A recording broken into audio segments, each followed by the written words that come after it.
কে কি বললো আমাদের কিছু যায় আসে না। আমাদের দল থেকে বলা হয়েছে 60,000 মার্জিন এবং 60,000 ক্রস করবে ভবানী।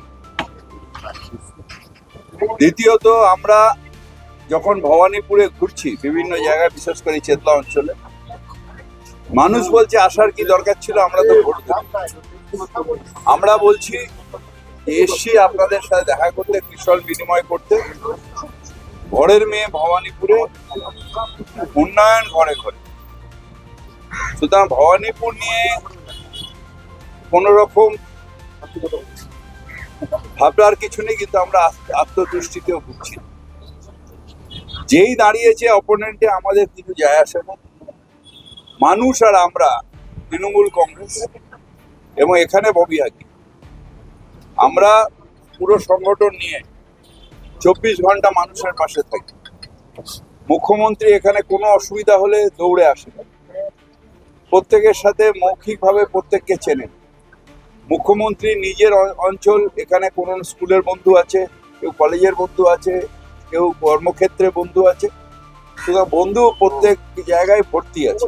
মুখ্যমন্ত্রী যেহেতু এখানেই জন্মেছেন, এখানেই বড় হয়েছেন, এখানে থেকেই পড়াশোনা করেছেন, সবটাই ভবানী।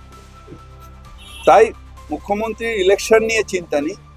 আমরা যেহেতু দল একটা আমাদের টার্গেট বেঁধে দিয়েছে, সেটাই আমরা সবাই তৃণমূল কর্মীরা ঝাঁপিয়ে পড়েছি। সেই জন্য দেখুন, আমরা আশা রাখি আদালতের উপরে মুখ্যমন্ত্রী নিজেও এই অত্যাচারের বিরুদ্ধে গেছেন এবং আমরা বিশ্বাস করি আদালত অন্যায় করবে না। তার কারণ ভারতীয় হিসেবে সবার অধিকার হচ্ছে ভোট দেওয়া। ভারতের ভোটারকে কাকুতি মিনতি করতে হবে না যে আমাকে ভোট দাও, আমাকে ভোট দাও। জন্মগতভাবে আমাদের অধিকার, 18 বছরের উপরে হয়ে গেলে ভারতের সংবিধান আমাকে অধিকার দিয়েছে, আমরা ভোট দেব। আমি আশা রাখি যে আদালত থেকে ন্যায় বিচার পাবো।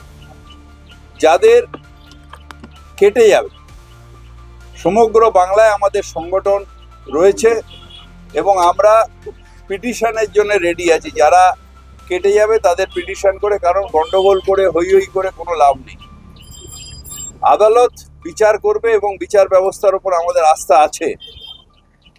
বিচারের মানি যেন নিবৃত্তে নির্ভরভাবে না কাঁদে, বিজেপির কাছে না কাঁদে, হ্যানিশ কুমারের কাছে না কাঁদে। বিচারের মানি বিচার দেবে ভারতের প্রত্যেকটা নাগরিককে, এটা আমাদের বিশ্বাস আছে। এখানে হাইকোর্টের চিফ জাস্টিস উনি একটা করে দিয়েছেন, আমরা সেখানে পিটিশন দেবো এবং ন্যায় বিচার পাবো। যাদের উপরে অন্যায়ভাবে কাটা হবে তাদের। প্রিয়াঙ্কা টেবরিওয়াল আর শুভেন্দু অধিকারীর কি ডিফারেন্সটা কি? আপনারা এরকম ভাবেন কেন? এটা কোনো প্রিয়াঙ্কা টেবরিওয়াল যা, শুভেন্দু অধিকারীও তা, আর কখ যে কেউ একই জিনিস। আমরা অপোনেন্ট নিয়ে ভাবি না, আমরা ভাবি আমাদের মানুষের কাছে সেবার কোনো ত্রুটি হলো কিনা, মানুষের সাথে যোগাযোগের কোনো ত্রুটি হলো কিনা, মানুষ আমাদের ওপর কোথাও রেগে আছে কিনা। মানুষের সাথে আমরা আছি 24 ঘন্টা এবং সেটাই ঝালিয়ে নেওয়ার জন্য আমি নিজে এখন ভবানীপুর কেন্দ্রে বিভিন্ন জায়গায় এই door to door, not road to road, door to door করছি। দেখুন, এটা আইনের পথে চলবে। প্রথম থেকেই আরজিকর নিয়ে একটা মিসকনসেপ্ট। আমরা রাজ্য সরকার নিরপেক্ষভাবে যে কেউ দোষী হোক তার শাস্তির দাবি করি এবং ভেতরে কি হয়েছে, আজকে কি হয়েছে আমি জানি না, কিন্তু প্রথম দিন থেকে নিয়ে এখনো পর্যন্ত যে গাফিলতি হবে তার আইনত বিচার হবে। এটা ওদের ব্যাপার। ওরা এরকম ধরনেরই পার্টি, মাল নেবে, দেবে, লড়াই হবে, ওই মাথা মোটাদের দল। এগুলো এদের নিয়ে আমরা বেশি চিন্তা করি। কয়েনের এপিট আর ওপিট, এপিটে আরএসএস বিজেপি, ওপিটে হচ্ছে মিম আর ওই সব কি সব নাম বলছে না, এগুলো নিয়ে কোনো কিছু না। কমিউনালিজম শেষ কথা বলবে না, সেকুলারিজম শেষ কথা বলবে না, ধর্ম নিরপেক্ষতা শেষ কথা বলবে, ধর্ম অন্ধতা শেষ কথা বলবে না। এবং বিজেপি ফান্ডিং পার্টি, এটা বাংলায় সবাই জানে বলে ওইসি আজ পর্যন্ত একটা সিটও পায়নি। এখন নতুন তার দালাল হয়েছে, তারাও জিরো হবে বলে আমি বিশ্বাস করি।